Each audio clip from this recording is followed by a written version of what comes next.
भाग 1। संसार पुस्तक है।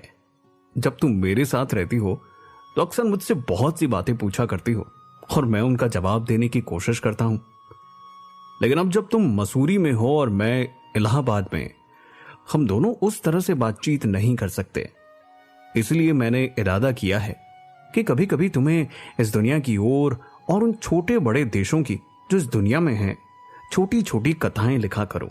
तुमने हिंदुस्तान और इंग्लैंड का कुछ हाल इतिहास में पढ़ा है, लेकिन इंग्लैंड केवल एक छोटा सा टापू है और हिंदुस्तान जो एक बहुत बड़ा देश है मगर फिर भी दुनिया का एक छोटा सा हिस्सा है।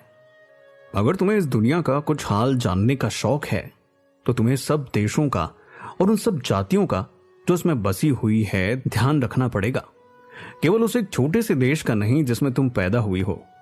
मुझे मालूम है कि इन छोटे छोटे खतों में बहुत थोड़ी सी बातें बतला सकता हूं, लेकिन मुझे आशा है कि इन थोड़ी सी बातों को भी तुम शौक से पढ़ोगे और समझोगी कि दुनिया एक है और दूसरे लोग जो इसमें आबाद हैं हमारे भाई बहन हैं।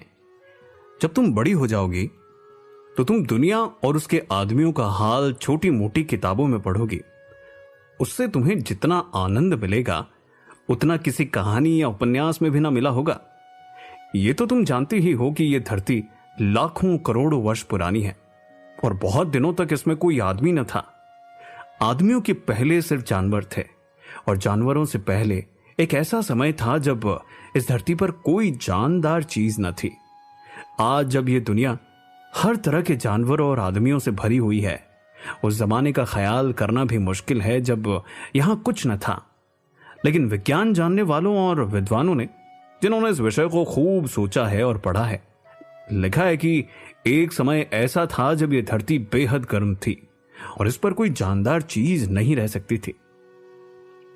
और अगर हम उन किताबों को पढ़ें और पहाड़ों और जानवरों की पुरानी हड्डियों को गौर से देखें तो हमें खुद मालूम होगा कि ऐसा समय जरूर रहा होगा। तुम इतिहास किताबों में ही पढ़ सकती हो, लेकिन पुराने जमाने में तो आदमी पैदा ही नहीं हुआ था। किताबें कौन लिखता? तब हमें उस जमाने की बातें कैसे मालूम हो?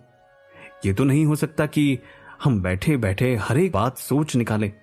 यह बड़े मजे की बात होती, क्योंकि हम जो चीज चाहते सोच लेते और सुंदर परियों की कहानियां गढ़ लेते।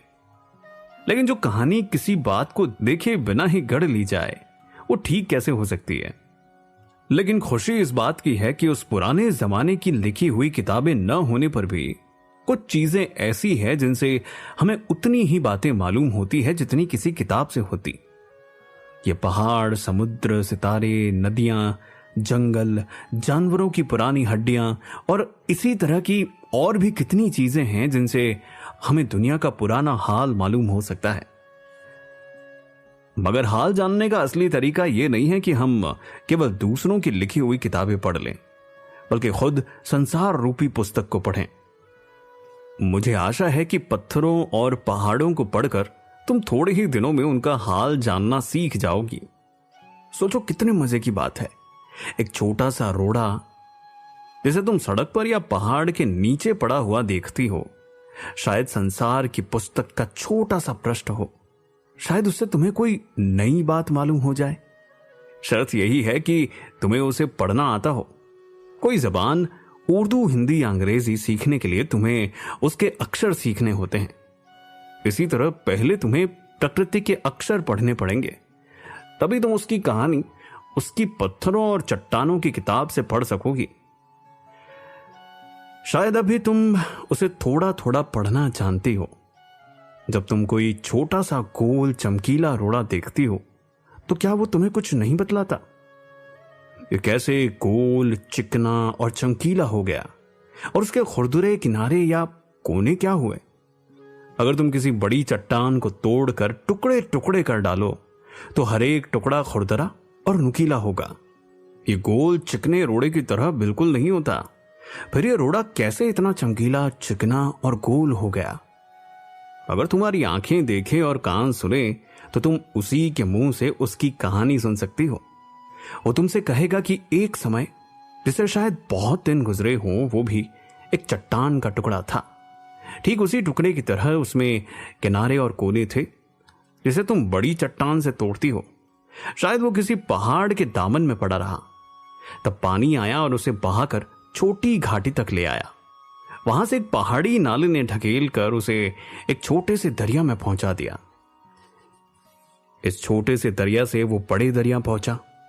इस बीच वो दरिया के पेंदे में लुढ़कता रहा। उसके किनारे घिस गए। वो चिकना और चमकदार हो गया। इस तरह वो कंकड़ बना जो तुम्हारे सामने है। किसी वजह से दरिया उसे छोड़ गया और तुम उसे पा गई। अगर दरिया उसे और आगे ले जाता तो वह छोटा होते होते अंत में बालू का एक जर्रा हो जाता और समुद्र के किनारे अपने भाइयों से जा मिलता, जहां एक सुंदर बालू का किनारा बन जाता जिस पर छोटे छोटे बच्चे खेलते और बालू के घरौंदे बनाते। अगर एक छोटा सा रोड़ा तुम्हें इतनी बातें बता सकता है तो पहाड़ों और दूसरी चीजों से जो हमारे चारों तरफ हैं, हमें और कितनी बातें मालूम हो सकती हैं। आगे की कहानी के लिए हमारे YouTube चैनल @FullAudioBook 780 को सब्सक्राइब कर लीजिए।